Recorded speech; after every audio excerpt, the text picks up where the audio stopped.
Fallout New Vegas. Horror. Not two things most people would associate with one another, but I'm not like most people.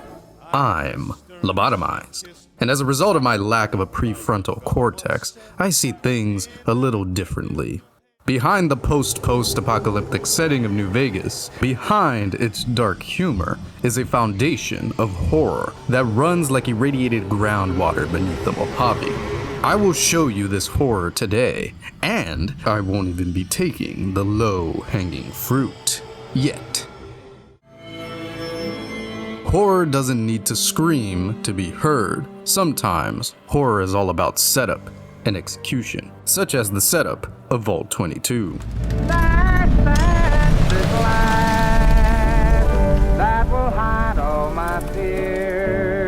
In the Mojave Wasteland, a desolate desert, the sight of green is remarkable. It is rumored plants spill out from the gates of an abandoned pre-war vault. Vault 22. No one waters them, no one tends to them, yet they grow. Dr. Hildren, an NCR scientist desperate to solve the faction's food crisis, believes this vault holds the answers. He's already sent groups of mercenaries to find the source of these plants, the eternal, bountiful seed. You are next in line. Did Dr. Hildren, this really isn't any of my business, but did he give you a job? I shouldn't say anything. I know that. But you're not the first person Hildren sent out to the vault. There were a lot of mercs, one after another. None of them came back. Then about a week ago, there was a scientist, Keely. She's unusual, not the sort of person you'd expect, but she's an absolute genius, and he didn't mention her? Not even her name? Or any of the other mercs? But now he's hired you, which means one of two things. Either he heard back from Keely, and she failed, or he's given up on her. Listen, I make a fair wage, but I'm not rich, not by any means. Maybe my kind of money wouldn't appeal to your average merc, but I'm willing to pay you if you'll find Keely and make sure she's safe. Isn't right leaving her out there. No idea if she's alive or dead. Now, I really like how this quest layers mysteries throughout. It begins with the mystery of the vault's endlessly growing plants, then escalates with the disappearance of the mercenaries sent by Dr. Hildren, along with another scientist who has also vanished within the vault, adding dread and tension to what awaits us inside that glorified crypt. Despite the red flags of the job, you reach Vault 22 and are greeted with this sight and this atmosphere.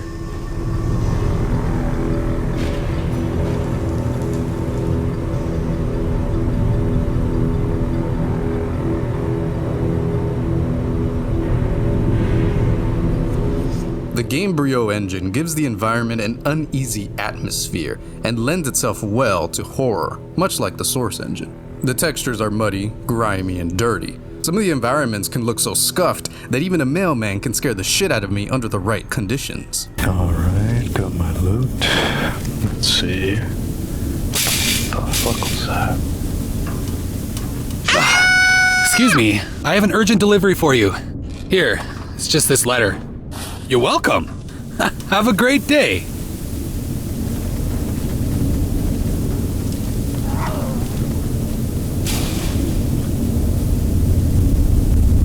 I miss games that weren't afraid to look dirty and decrepit. New Vegas is definitely one of those games. But alas, upon entering the vault, you find the logs of the missing scientist. Expedition Entry 1. I've established a temporary camp inside the entrance of the vault. Power inside is minimal, but still running. The logs show that several people have entered the vault over the past few months, but none have left. It's getting late, so I'll resume the expedition in the morning. Expedition Entry 2. The growth in the interior matches the exterior to a T. It's a little surprising given the scarcity of sunlight in the entrance room, but even more surprising is that they seem to originate from further below. An expedition down into the abyss. Descent has always been a common vehicle for horror, Dante's Inferno, Silent Hill, House of Leaves, Uzumaki, the list goes on. There's something in our psychology that knows nothing good comes from the depths. The deeper you go, the closer to damnation you get. But mama didn't raise no punk-ass courier, so you press further into the vault, finding the experiments the inhabitants conducted. And through it all, you can't shake this feeling that something is watching you. You dig around the terminal logs left by the vault dwellers who lived here. Talks of an airborne sickness infecting the vault. Patient Peters Harrison T. Condition: Dr. Peters is suffering from a severe case of pneumonia, the result of the spread of some sort of microorganism in his lungs. Update: this entire group showed up throughout the course of the day displaying the same symptoms. They're remarkably similar to Dr. Peters' condition when he first came in a week ago. I hope we don't have a contagion on our hands. Update: Dr. Peters is dead. His vitals flatlined 10 minutes before he entered surgery. I decided to perform an autopsy immediately and discovered his lungs were filled with some sort of fungal infection. Strangely, the fungus still shows evidence of growth despite the death of its host. Update: I don't really know how to describe what just happened. One minute I was closing up for the day, and the next Dr. Peters' corpse sat up and attacked me. I was able to flee the office and seal inside until security arrived. What the hell is going on? If all the recent illnesses are the same thing. You turn a corner down a decrepit hallway and see what became of the mercs that were sent in before you. You hear skittering, whispered movement in the foliage. But every time you turn, there's nothing. Just vines, leaves, just the sound of a creaking, decrepit vault. You hear it again. It came from the bush. You look closer. You see a pair of eyes. You look closer. You see a human face. You're not alone in this vault. You never were.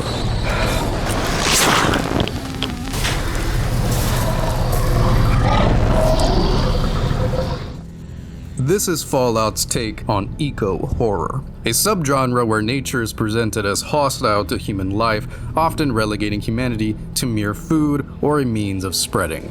Wait a second. Spores infecting humans? Reanimating their corpses to further spread said spores? Zombie media tropes? Sounds familiar, but I just can't quite put my finger on it. As an ex-horror indie dev, I'll get back to it eventually, I promise. I love how the game places the exact same bushes in the first level of the vault, where there are no enemies. It conditions you like a feint, until it finally releases the punch. And while not a typical scare like one you would expect in a run-of-the-mill horror game, I like the different approach the game takes. By not having the creatures jump out from the bushes in some type of scripted animation, it makes the reveal feel less scripted and more dynamic in the gameplay. Although I guess someone at Obsidian couldn't stop themselves from adding this little moment in. I just crapped on myself.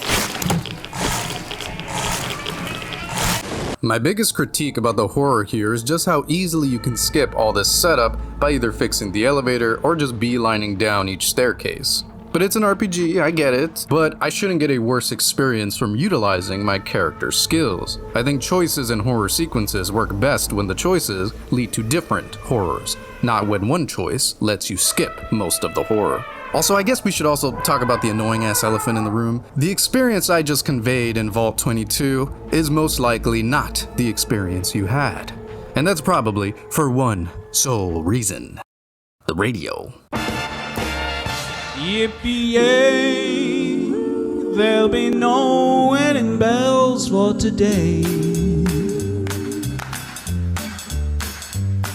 I challenge you to go find any horror game, play it with some catchy songs blaring above all the sound effects, and tell me if the atmosphere and dread don't get impacted. It's an unfortunate consequence of player agency potentially dampening the experience. But I implores you to have some discretion the next time you play FNV. Treat the radio like your flashlight. Unless you're pathetically lazy, you probably don't have your Pip-Boy light on the entire game. You pick the time when it makes sense to use it. Do the same for the radio. Have the balls to sometimes turn it off. I think you'll be surprised with how radically it can change the moment-to-moment tone and atmosphere of the game.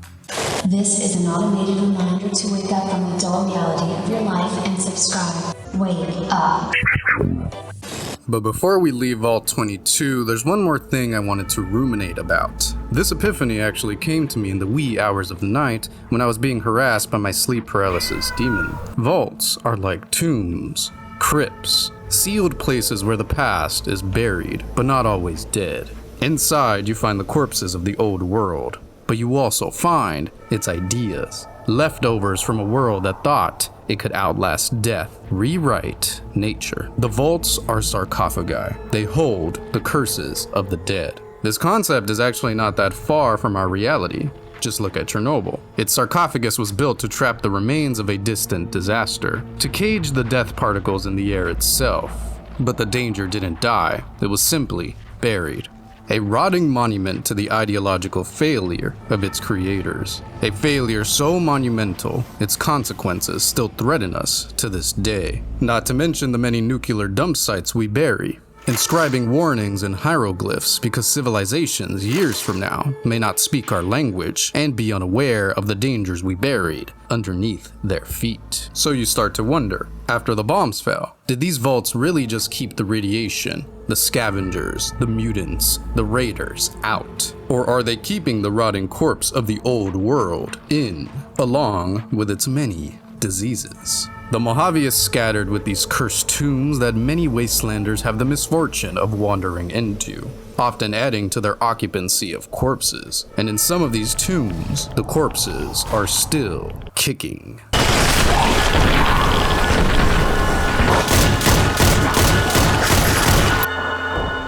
Now, to avoid redundancy, I'm not going to focus on this vault for too long, but I honestly think this vault doesn't really get talked about a lot when it comes to horror, but it has always been one of my favorites.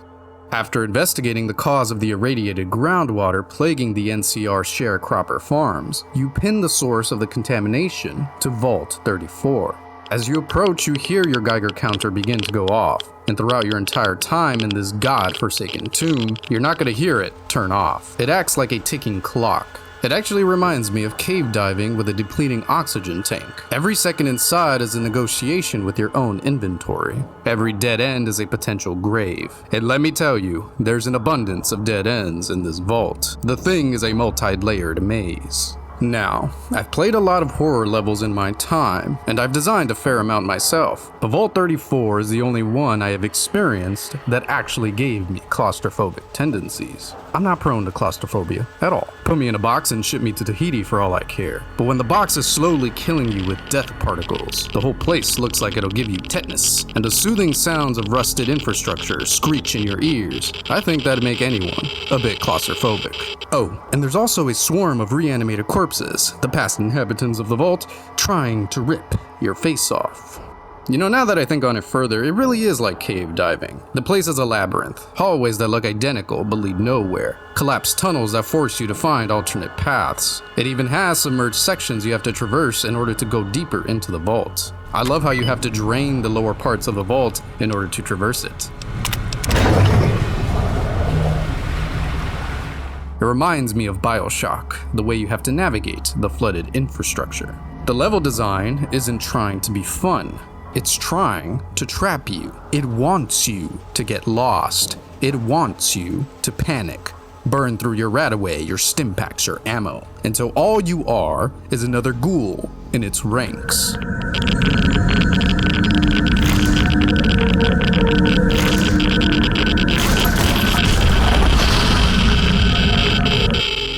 Hell yes. I love when devs have the balls, or ovaries, to make the game design unpleasant for the sake of horror. Now there's a huge risk you take when you do this, because if done incorrectly, you'll just piss the player off, which under different circumstances would be fine, even funny to be honest, but when you're trying to do horror, it just doesn't work. That's not to say horror shouldn't be difficult. That's a whole nother topic I can speak about for hours, but horror shouldn't be frustrating. So I really respect the devs for taking a risk here, and for me, it pays off. I hate going into this vault for all the right reasons. It's daunting in the early game, it requires you to prepare, and even when you do prepare, nothing can prepare you for the curveballs the vault's layout throws at you. Well, that is unless you communed with the great Eldritch Information Network with no bark before you came, but that's cheating, my little lobotomite. The lobotomite returns! What insidious plan can it have brewing in its horrid mind?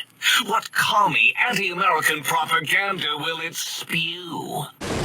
The vault was the victim of a civil war amongst the denizens, which resulted in the vault's reactor being damaged, and the lower levels of the vault flooding from the warfare's toll on the vault's infrastructure. On top of that, because of the said civil war, the vault's computer system put the whole place on lockdown. This created a Brompton cocktail of flooded structural damage leading to radioactive waste spilling from the damaged pipes all across the vault, slowly poisoning its trapped inhabitants and transforming the rest into flesh-devouring ghouls.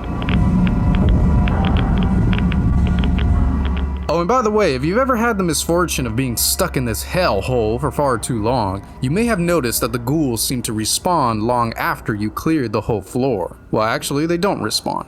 Instead, the devs decided to take a page from Horror Game Design for Dummies and added triggers to spawn ghouls behind you when you pick up key items, which can lead to some shit-panting moments.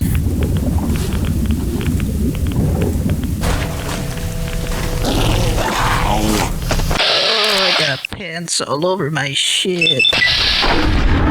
Your excursion into Vault 34 ends on a great moral dilemma that I'm not going to go into great detail about here because there's already a million lore videos doing that. I'm honestly a little tired of hearing about it. I just want to note how you never get to see the trapped victims during the quest, and I love that.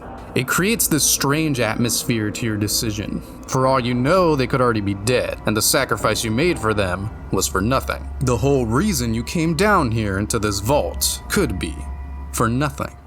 That is, unless you break into the armory and practice your God-given right to sling freedom, brother. Bro has only brought up vaults and still thinks it's a horror game. LOL, crying, laughing emoji, crying, laughing emoji. Hey, what gives? I thought you were cool. When did you become a pedantic, whiny little nerd? My hegemonic influence over the global collective unconscious has experienced a progressive destabilization and epistemological degradation coinciding with the widespread proliferation and digital saturation of network social systems in the post-internet era. In other words, I can feel everything your audience thinks, and the sheer volume of grievance discharge they fling at me gets overwhelming, so I must vocalize it. Oh, my condolences. It's okay, most of them are nice. Does it help if I retort these grievance discharges? Sometimes. Well, for you, my friend, I'll do anything. Alright, you nitpicking bastards, all 15 of you. You want to hear about something other than a vault? Let's mosey our way over to a little resort town called Nipton.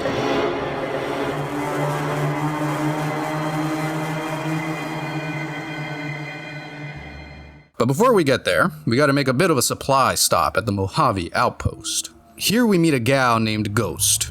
Heard your footsteps coming up the ramp. Didn't sound like a trooper or one of the merchants.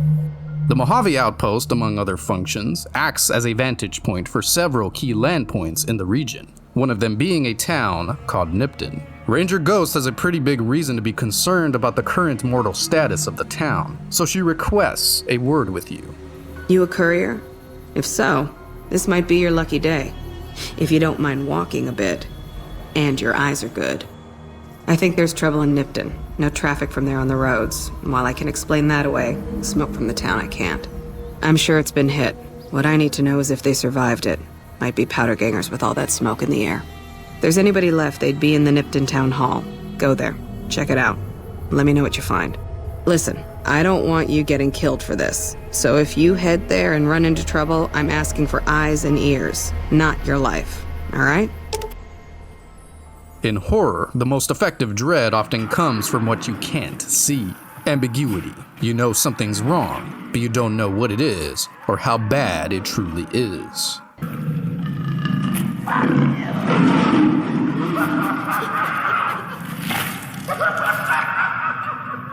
Nipton becomes a burning question mark on the horizon, and you're compelled to walk straight into it, unsure of what you'll find, but certain it won't be good.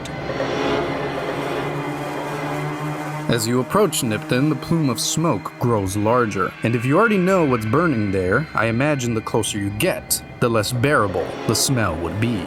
You spot a figure in the distance, celebrating? Yeah! Who won the lottery? I did! Smell that air! Couldn't you just drink it like booze? What lottery? The lottery, that's what lottery! Are you stupid? Only lottery that matters. Oh my God, smell that air! I'm a winner!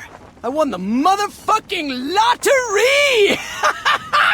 Okay, that was bizarre, to say the least. I didn't even know they still had a lottery around these parts. Well, I guess it's his lucky day. Bye. As you continue towards City Hall, you quickly dip into the general store to look for survivors. You find one. An injured powder ganger resting on a chair. God damn it! I was nodding off until you barged in here, and I don't hurt when I sleep. You're looking at the second place winner of the Nipton lottery. That asshole Swanick took first place, so him they let walk. Prize for second place was I got to live, but they beat my fucking legs with hammers. I'm fucking crippled, get it? It ain't like we came to Nipton to play it. Me and my crew had it worked out to kidnap some NCR troopers who come to town to get laid. Had it all worked out with the scumbag mayor. We were gonna ransom them off, keep their weapons for ourselves, a nice score. We get in position, and next thing we know, we're surrounded by those fucking Legion freaks. They dragged us and everybody else into the center of town. And that asshole with a dog on his head, he starts talking about how we're bad people. He said we needed to be punished for what we did. Not all of us, but some of us. And then he gives everyone a fucking lottery ticket. He started drawing tickets, and that's how people got punished. First up was the lucky losers. They got decapitated. Guess that's lucky cause it's pretty quick. Then came the crucifixions. God damn, but those went on and on and on. Third place runners-up got enslaved. I got the fuck beat out of my legs, and the winner, they let go free. Now, those random ravings about a lottery begin to make sense. After exiting the general store and turning the corner, you find the powder ganger's account to be all too true. Crucified victims line the roads. The decapitated heads of the town's residents skewed on pikes. The entire town has been turned into a message. The air is thick with fresh death. The music track that plays here certainly captures this grim reality. City of the Dead.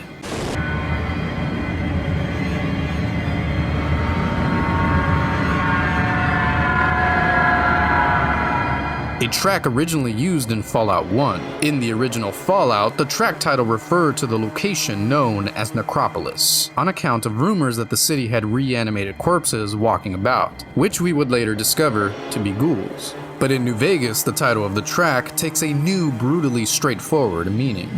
As we continue down the road of devastation, we come face to face with the culprit of this massacre. Don't worry. I won't have you lashed to a cross like the rest of these degenerates.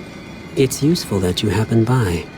I want you to witness the fate of the town of Nipton, to memorize every detail.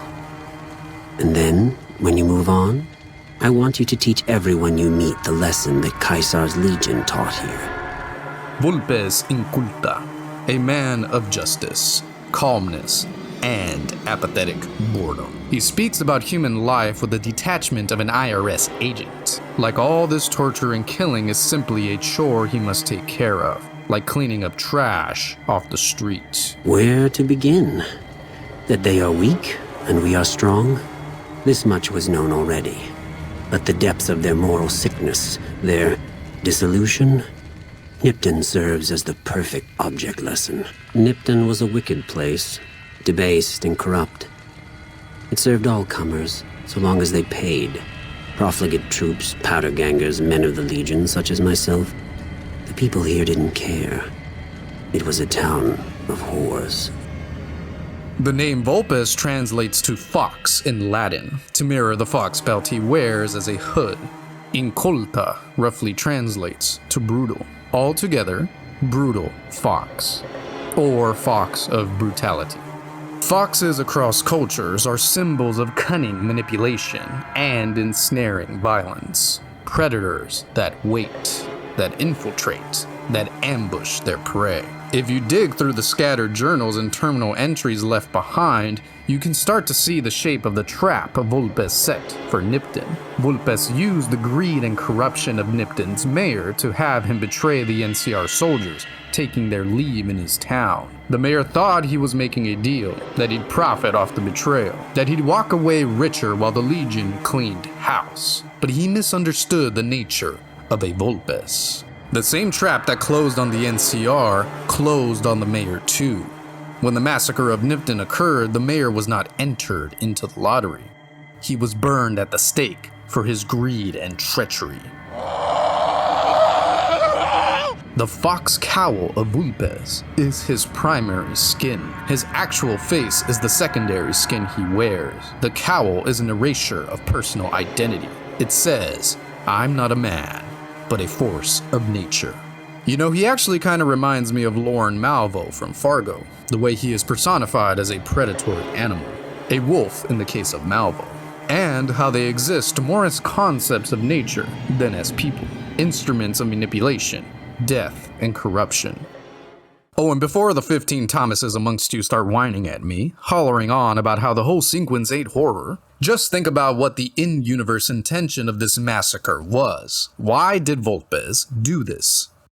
Vulpes didn't orchestrate this massacre for a mere tactical advantage. There were only a handful of NCR soldiers in town. He could have just killed them quietly, efficiently. But that's not the Legion's way. The goal was demoralization, psychological warfare, dressed in ritual and cruelty, horror as a message. Each clutched his ticket, hoping it would set him free. Each did nothing, even when loved ones were dragged away to be killed. They outnumbered us, yet not once did they try to resist. They stood and watched as their fellows were butchered, crucified, and burned. One by one, they stood and hoped their turn would not come. Each cared only for himself. Vulpes wants survivors, witnesses. He lets you live, not out of mercy, but because you're useful. You're a walking ghost story now. You're the courier who saw what the Legion is capable of. A messenger of doom. It's a great testament to his presentation that he's able to scare the absolute shit out of the NCR while simultaneously being the Wasteland's most breedable femboy. Impressive stuff. I haven't seen a terrorist this kawaii since Bin Laden. Can't read mine, no you can't read my poker face. Can't read mine, no you can't read my poker face. This guy is a joke. This is probably one of the funniest parts of the game with the funny meme lottery man. If you think this is horror, you deserve to be a lobotomized LOL skull emoji. Well, first off, my brain has already been made into an iced vanilla latte by the virgins at the Big MT. And secondly, you sure you aren't lobotomized yourself, my friend? You're seeing a tree and thinking it's the forest. The comedy in New Vegas does not detract from the horror and dark aspects of the game. It gives it its identity through contrast. Plenty of great media has done this before. The same game that has this. This town is full of monsters. How can you sit there and eat pizza? Also has this.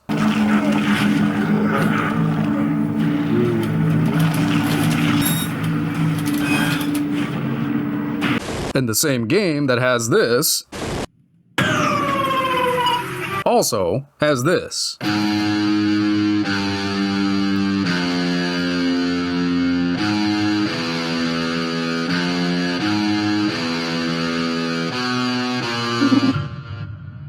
I love comedy that can sit next to horror, and I'm not alone on this. I'm very interested in humor. I'm interested in a humor that can sit next door to horror or fear or something more serious.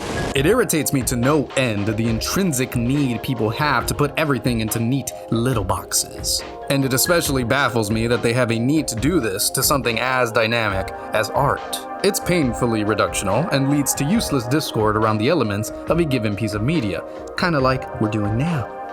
The best Chicago-style pizza. Where's the cheese? It's under the sauce.